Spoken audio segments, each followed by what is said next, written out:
This is another episode of Standup Comedy, your host and MC, celebrating 40-plus years on the fringe of show business.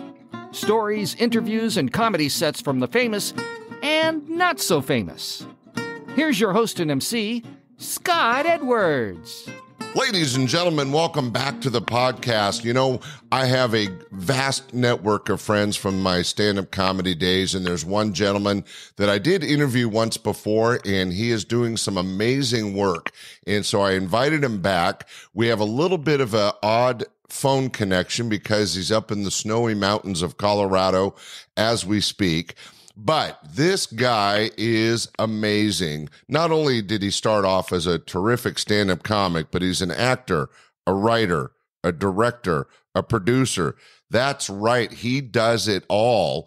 In fact, he has three, count them three, one-man shows, theater pieces that are still working all around the country. The first one was the Male Intellect, an Oxymoron. Then he did the Book of Moron, and he's currently working on Stand-Up Jesus. Please welcome to the show my good friend, Robert Dubac.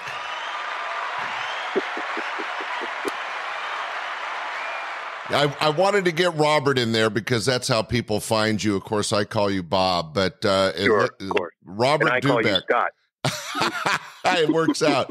And folks, if you are looking to book this amazing actor, producer, director, Robert Dubac, that's the name you want to use on your Googler. But Bob Dubac started off as a stand-up comic working for my club many years back. We don't need to say how much, but you've had success in television. You've done a ton of corporate. But what really is amazing is that many years ago, you made an interesting transition to tapping your background as an actor and going into one-man shows, small theater pieces. What caused that transition for you, sir? Well, I mean, it was kind of the writing on the wall when we were, when we first did stand-up, there weren't that many of us. Now, we got more stand-up comedians than we got Russian spies in this country. So, which means some stand-ups are Russian spies, by the way. Yes. So I could just see it getting so kind of just overflowing with talent. I mean, and there's just so many ways to exploit that and perform.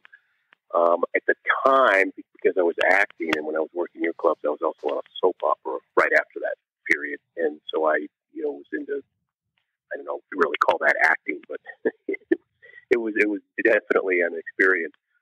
It's its own style of acting because you're doing just, new scenes every day. So you can, you gotta just learn how to hit your marks and say the words. But I realized during that process, when I started getting back into stand-up, that it just became flooded, and I wanted to put together a lot of my stuff into a solo show. And at the time, I call them solo shows, by the way, not one-man shows, because for some reason, one-man shows has a real negative stink to it. Really? I wasn't aware. I'm sorry. I will. Oh, no, not you. That's not at all. But everybody. The problem is when I first started doing it, there were very few of us. I think Eric Bogosian, Lily Tomlin were some of the few, and the Caveman show. Yes, and it's regarded as it's pretty difficult to do. A lot of people think that you can just get up there and tell jokes for an hour and a half, and it's not. It does have that kind of a story. So at any rate, when I started doing it, at that point, it was kind of virgin territory. So I was able to, pretty much get on the circuit with all the theaters. And it was also economical. When you put on your producer hat and you go to a theater and you say, hey, look, this show costs X amount of dollars, which is 10 times less than what you're paying for a musical, slip it into your programming, and everybody's happy. So that worked out terrific, and that's what launched the first show, which was the Male Intellect, an Oxymoron.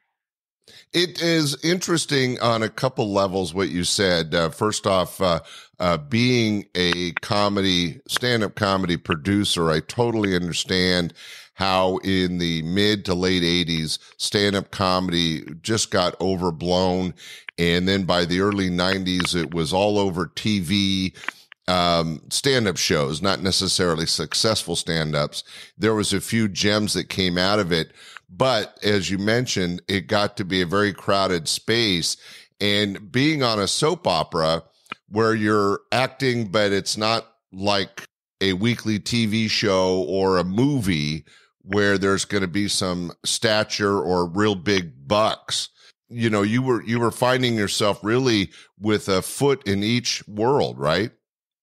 Yeah, exactly. And, you know, I mean, the thing is when you look back during that period of time, most comedians, and still to this day, comedians are really just playing themselves. They have learned how to act, but there was no training back then. There was no actual set of skills, you know, a skill set.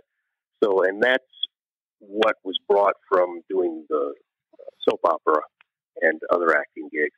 That's what I brought into the stage work for the solo shows, because, you know, like I said, you just can't sit up there and tell jokes one after another unless you're the headliner that people are paying to see. You're paying money to go see Chappelle or Seinfeld or whoever you want, whoever's big at the moment.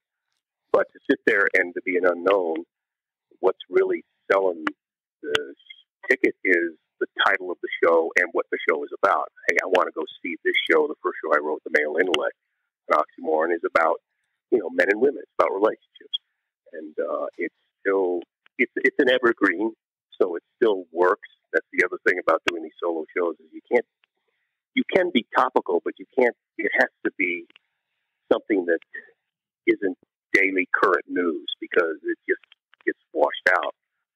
I mean, that's why you have a lot of the late night talk shows. They can do something current and do jokes, and then the news changes and they get something new the next night. These shows have to, you know, have a lot of resistance. They have to hold up over a period of time. So the writing is a little more delicate. You know, you can't make a joke about Haagen-Dazs ice cream if Haagen-Dazs isn't around anymore.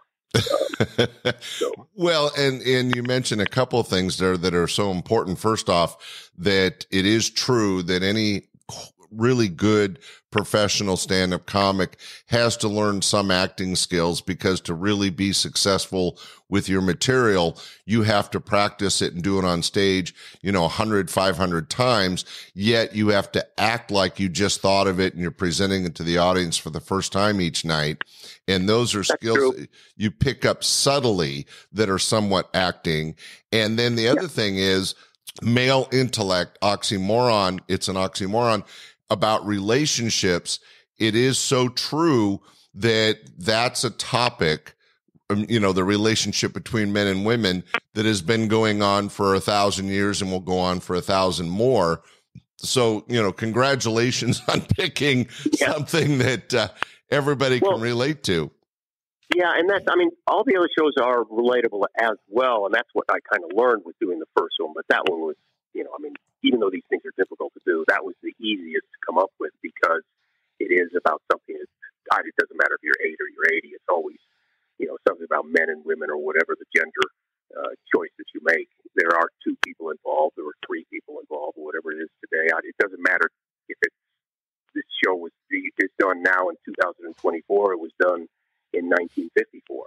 It's the kernels of the show is what applies to anything. It's just transcended over a period of time.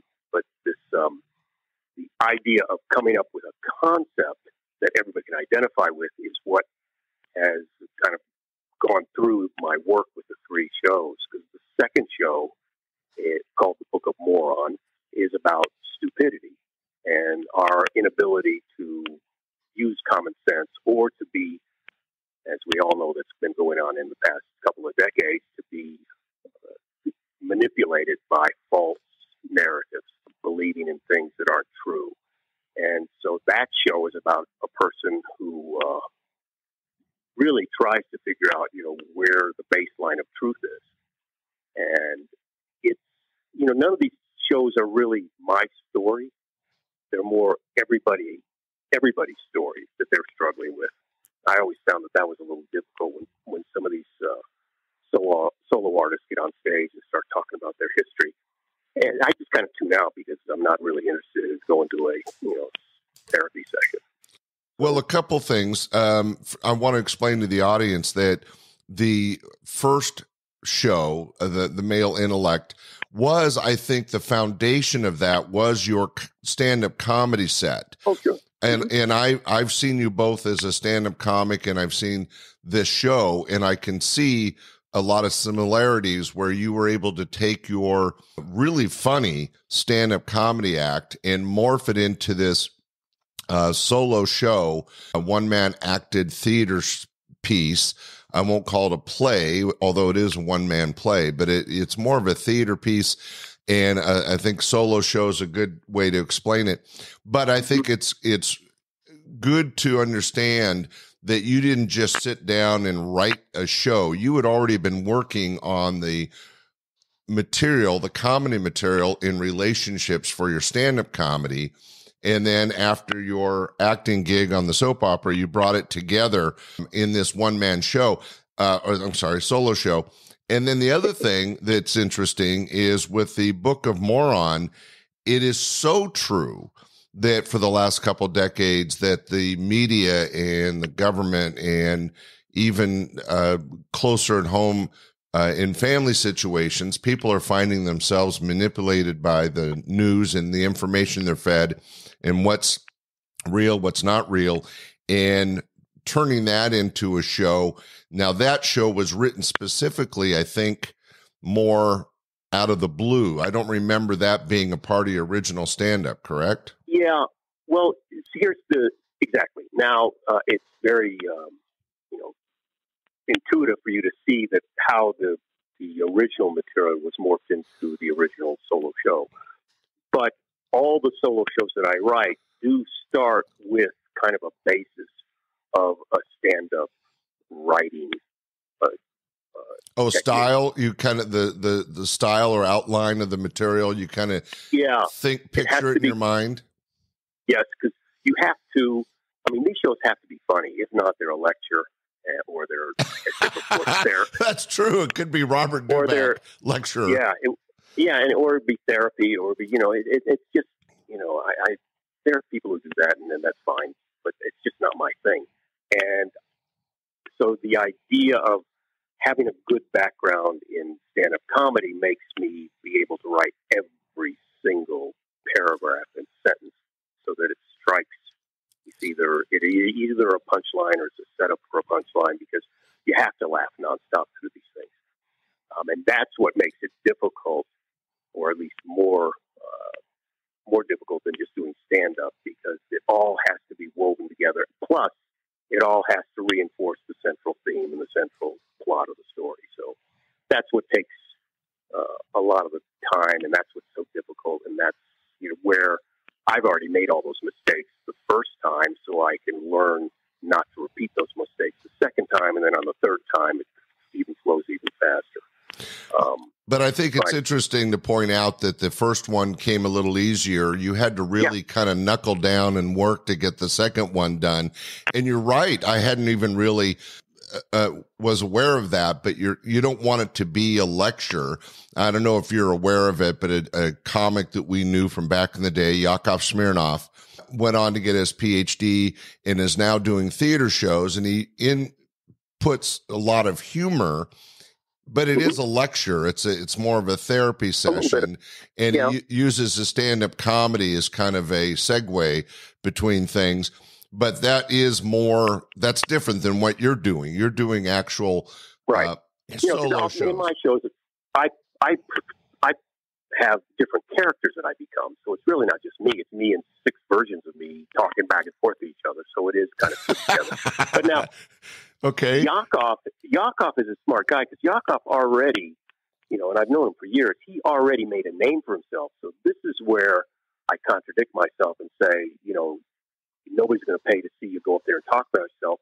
The caveat there is, unless you are well known and you have a name, if you are Billy Crystal, if you are Bette Midler, if you're John Lithgow, and even Yakov Smirnoff, people already know who this person is, so they are going to say, okay, here's my $50. I want to listen to what this guy has to say. It's the people who are unknown, and I put myself in that category for, when you're talking about a broad national awareness, that I don't think I can sit there and have the hubris to say, hey, I want you to come pay me $50 to listen to what my story was growing up in Atlanta, Georgia. That's just selfish, and on my point of view. So that's the difference between these kind of lectures. You can get away with with a lecture and make it funny if people know who you are. Well, it's just interesting to me as a producer, listening to you explain how you are different than these other very successful people that are doing similar but yet distinctly unique versions of what they were doing as stand-up comics. And in your case, you took your television acting and melded it into this. Did you do a lot of theater, or was this your first step into theater? No, I had done quite a bit. Okay, and, I wasn't. I studied with a fairly well-known people in the theater circles who know the name Sanford Meisner. I've heard of Meisner. Yeah. Now. So I studied with him, specifically and individually for years, and learned his method. So, I mean, the best thing about learning a technique for a stand-up regarding acting is that you have to learn to listen. Stand-ups usually don't listen because they have to the only thing they listen to is silence, and that's death to a stand-up. That's why it's difficult for a lot of stand-ups to be actors, because they're not used to listening to what the other person has to say. They're already in their head figuring out how to deliver the next line, and then that's what rings false in an acting interesting scenario. And then when I'm performing as different characters, interacting with myself, as weird as it sounds, I have to listen to myself and then react to myself as a different character. So that's a little bit of a technique that takes a little practice. Yeah, that's taking acting to a different level. Well, you're very successful at it, Bob. Congratulations. Now, I did have one question still relating to stand-up comedy and your years as a stage comic. In the situation of being a stand-up, there's a lot of audience interaction, and you were just relating how you have to listen. And so a good stand-up comic does listen to the audience, does react to the audience, and that's a part of being a stand-up comic. It's the give and take with an audience, whether it's actual questions or comments, or it's just the laughter and where it fits into your show. When you go to this play scenario, this solo show, there's less audience interaction. You still have the laughter, but you're not bantering with the audience. Do you miss that, or does that put too much? Not at all. Not at all. That's the simple answer. I think that's become a crutch with comedians nowadays. You call it crowd work. And let's say you got 30 minutes of material. Oh, but I can do 30 minutes of crowd work. Oh, so you do 60 minutes? No. You're still doing 30 minutes. And let's leave the crowd work to the experts like Jimmy Brogan and, these guys who've made an art form out of it. But just to ask somebody where they're from and what kind of tractor they're driving is to me, it's, absurd. And I know that the audiences now have been, they've been educated that, we do need to talk to the audience, and we do need to talk to the comedian, and we do need to make it feel like a social movement. Well, that's fine, but it's just not my bag. I think what's really interesting about the acceleration of and the way stand-up comedy changes during a person's lifetime. If you look, and I find it's happened to me, it happens to anybody when you look over their breadth of work. You take the original person who kind of designed all this or at least who got credit for it, was Mark Twain. And even in his books, when he started out, it's interesting, as a human being, there are certain things that are important to your life as you get older. So my first show, The Male Intellect, is all about relationships. Well, if you notice with Twain, all of those early books was about, the adolescence of the country, and he wrote them through the voice of Huck Finn and through Tom Sawyer. And then later, when he started getting frustrated, his books were more political. And again, I find myself, as I get older, the Book of Moron is now very much of a political show, because it's not favoring one side or the other, but just kind of trying to get the ignorance out of the way. And then at the end of his life, Twain was very adamant about religion and how hollow it was and how it controlled the masses. And that's where I am now with the new show, Stand Up Jesus. It's a show where Jesus comes back and he's a stand-up comedian. and he's aged. He's 2,000 years old, so he looks like he's in his 60s, and he's taken over the family business because Dad is so old he has Alzheimer's now. So, well, I want to get to that. These are universal stories, though, that people can come and go, okay, I get it, whether I agree with it or not. Whether I'm a Bible Belt Christian who's been born again and thinks this is offensive, or I'm somebody who says, well, yeah, let's see how this is going to play out. It's something that everybody can identify with. And I think you'll even see guys like, Carlin, before he passed away, went through the same phase. When he was early on, George was mostly about adolescent humor. It was about dirty words and farts and things. Then he got into politics, and then he started and was destroying religion at the same time. And we find that when we get older, I mean, this is just the natural progression of a human being. And that's what's interesting to me as far as developing these kind of shows. There's a logical pattern to what's happening, and it's not just you, it's with everybody as they age.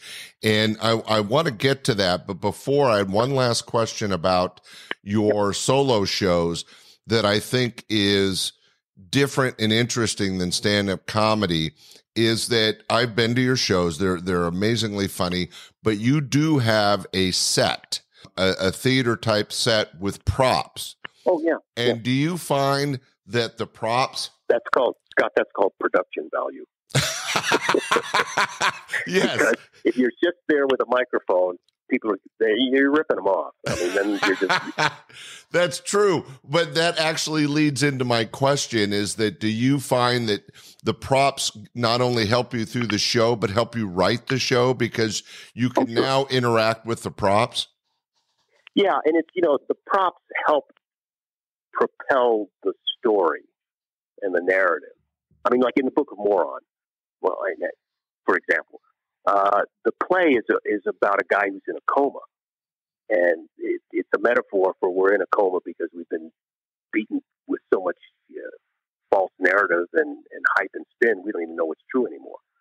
So the canvas and the backdrop and the production of the set, it looks like it's the inside of a guy's brain. And so he's in there, and all these characters that he portrays are these pieces of everyone's psyche. You got your inner moron, you got your inner asshole, you got your inner child, you got your voice of reason. Those are all specific characters who can say things that the main character can't. I mean, that was one thing about doing stand-up is you'd come up with some great jokes saying, I can't get away with it. It's just not my essence. Well, these shows, okay, well, it doesn't have to be me. I'll write a character who can say this that's going to be offensive to some people, but it's not. It's still going to protect the main character in the play. So these are ancillary characters.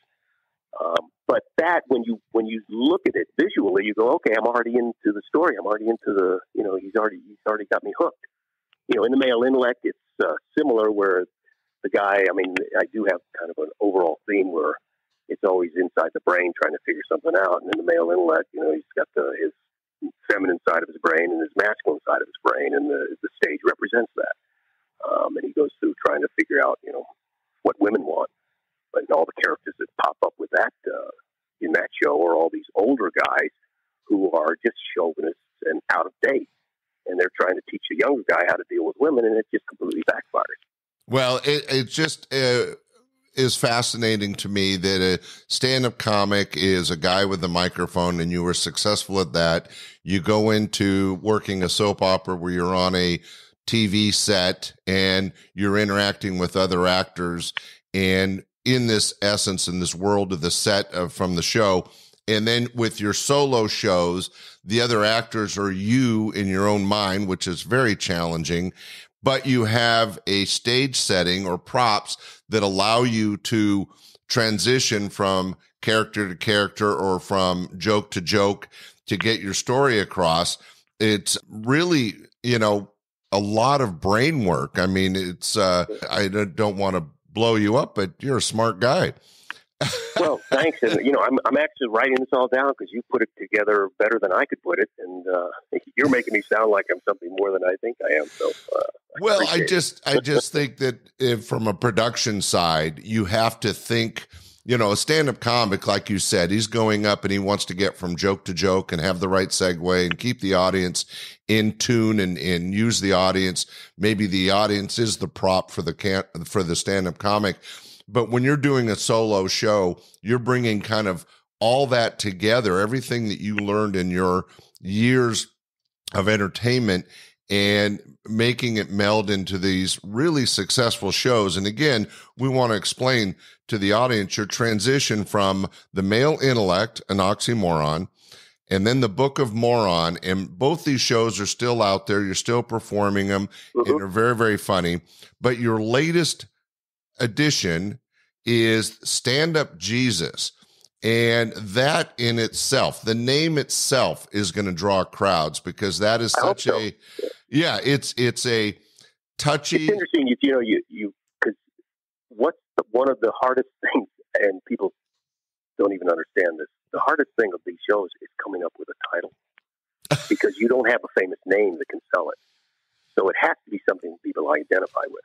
I had always dabbled in making fun of religion, and to me, it's one of the most absurd organizations in the world. I don't care what faith you believe in. It's all manipulative.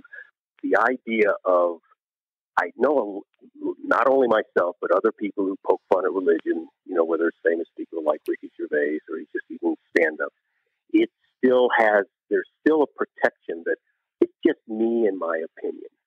I'm going to tell you what I think about religion. And I says, well, who's going to take the step and actually embody themselves as the religious figure and come back and have the balls to get up there and say, yes, my name is Jesus. I'm from Nazareth, and I know what you're thinking. And that's what is the exciting part of it for me. And it's also the backlash. That's where I start getting people who pick at me sometimes, and they write bad letters and they troll me on the internet, but because they're all offended. And the thing is the actual show has a pretty good, decent message, but they, of course, are contradicting their own belief that you're not supposed to judge something, and they're going ahead and judging the show before they even see it. So yeah, that's so much of what's happening in today's society. Like I was saying earlier, with all the shows. So the show is called Stand Up Jesus. Now, how do you make it so that we do know that that's what it is? It's Jesus doing stand-up comedy. Well, the backdrop is a brick wall. So, here's the problem that you have when you talk about stand-ups who try to be individual, but you got one coming after another who's on the same barren stage with one microphone, and it just all melts into one another, and it's hard to distinguish.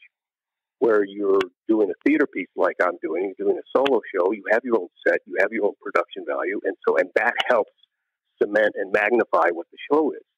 So here's Jesus coming out in a robe in front of a brick wall, which is it's the go-to look of any comedy club.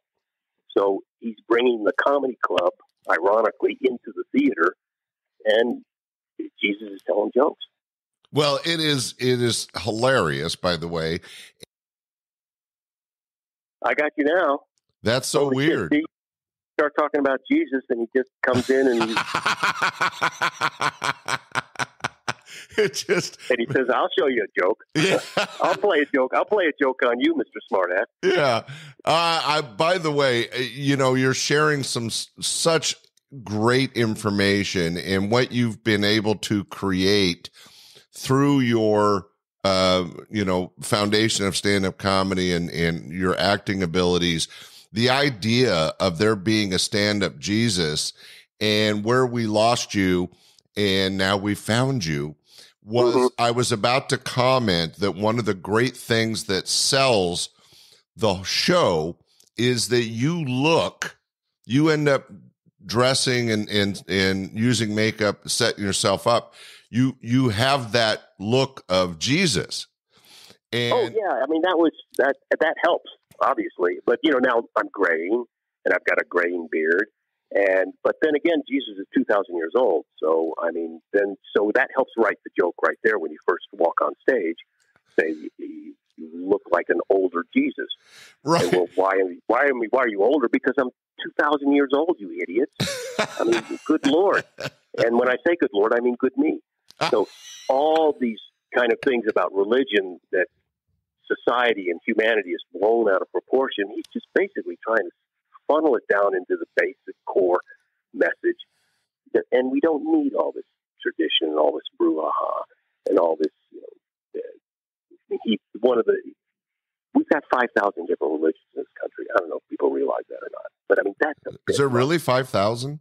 There are 5,000 different I didn't religions. know that. When Jesus showed up, there were only three. It was pagans, Jews, and Republicans. Well, they call themselves Romans back then, but it was the same ideology. Exactly. Well, that's funny. But and this is what's very creative about doing the show about religion. It's just so much setup that's just already out there because we've been repeating these myths for 2,000 years. And you just start talking, and you go, "Wait a minute! All I can do is turn the phrase here, and it's a joke." Talking about theology. So, well, what I'd like to do with Stand Up Jesus, to be honest, is because I've written it so that it doesn't have to be me. It could be me. It could be Dave Chappelle. It could be Roseanne Barr. It could be It could be It could be John Cleese. Anybody could do the show and call themselves Jesus. And I'd like to have a dozen different Jesuses all over the country doing shows at the same time in different cities. Well, because that's one thing about the shows that I write. I'm not the only one who's done them. I've hired other actors to do them. Well, what's interesting is the writing is what's key. Now, I do want to just to keep it in the same synergy. You were talking about having the brick wall, and I was mentioning how you dress and look like Jesus. And so we are setting the stage for the audience so they know what to expect.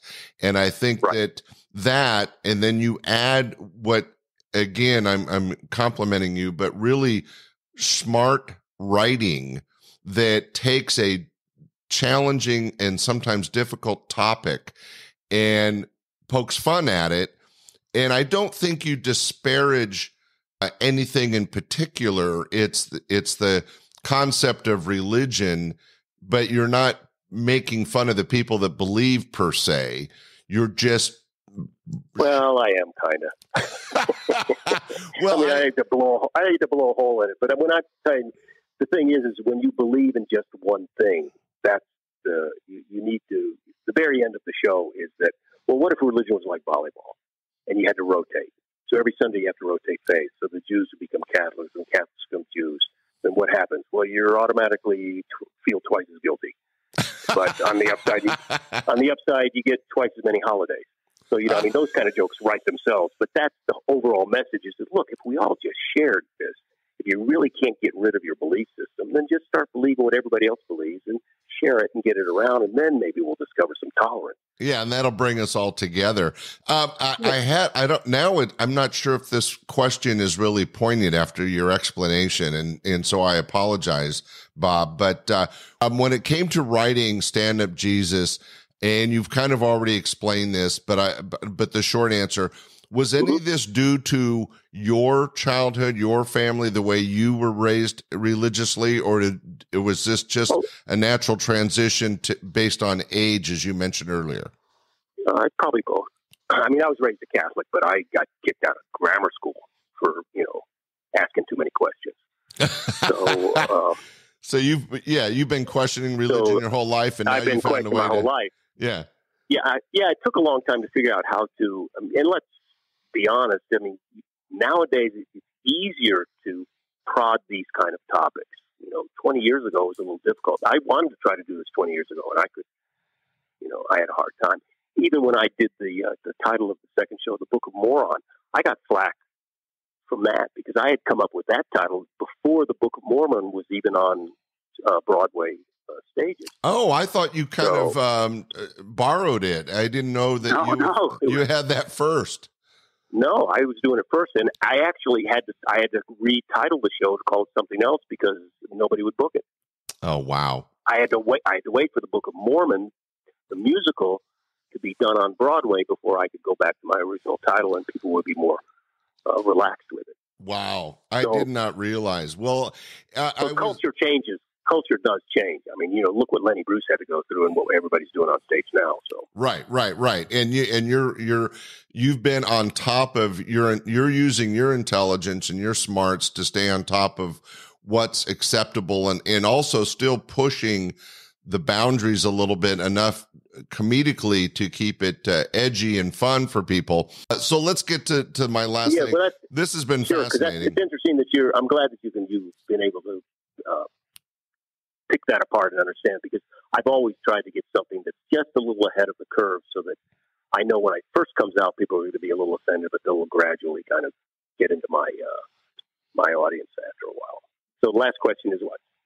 Well, you've had this amazing career, and as I mentioned previously, I mean, you're more than a comic. You're an actor, a writer, you direct, you produce, you're the whole package.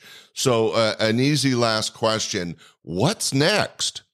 Yeah, retirement, I guess. Well, I was going to say, you've got these successful shows. You already said you can hire other actors to do them.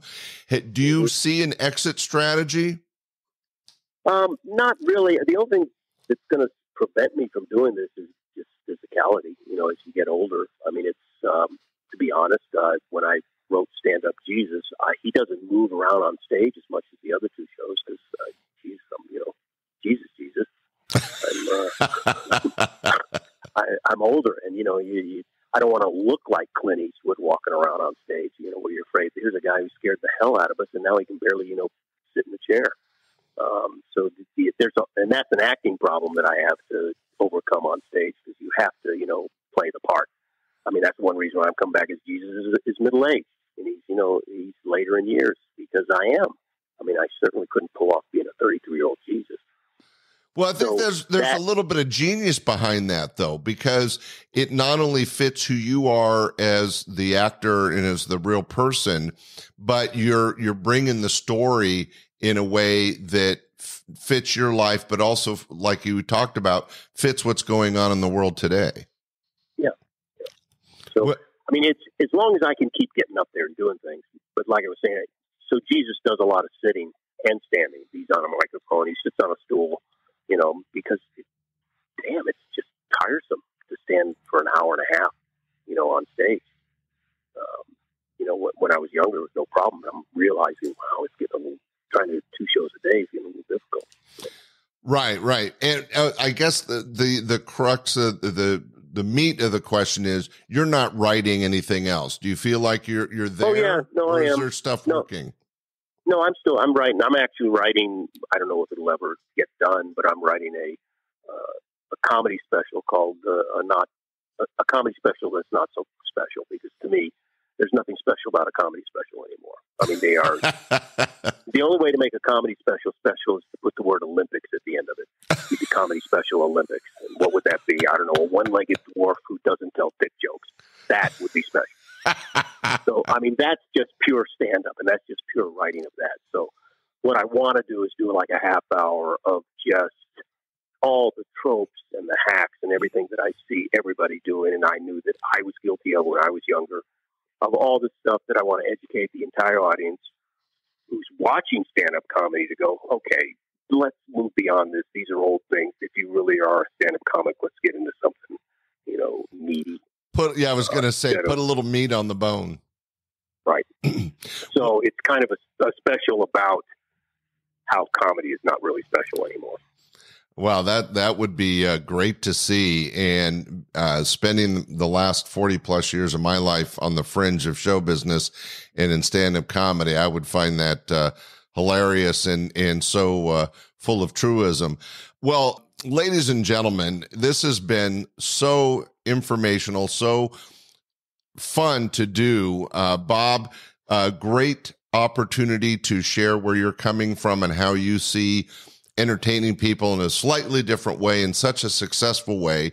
And for you, the audience, these shows are still out there each and every week. It's Robert Dubac. You can find him on the internet. Is there an exact website you like people to use, Bob? Yeah, it's robertdubac.com.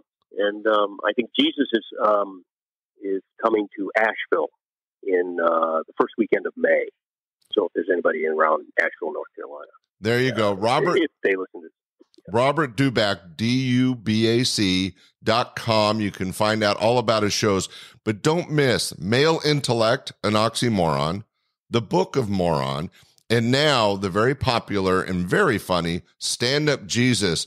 Hey, Bob, this has been really a fun conversation. Thank you so much for joining us on the podcast today. Thank you, man. All right, Scott.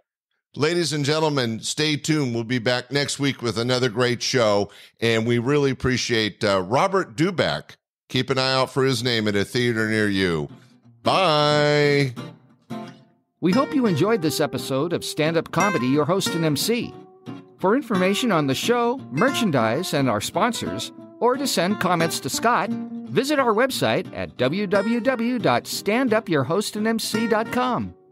Look for more episodes soon and enjoy the world of stand-up comedy. Visit a comedy showroom near you.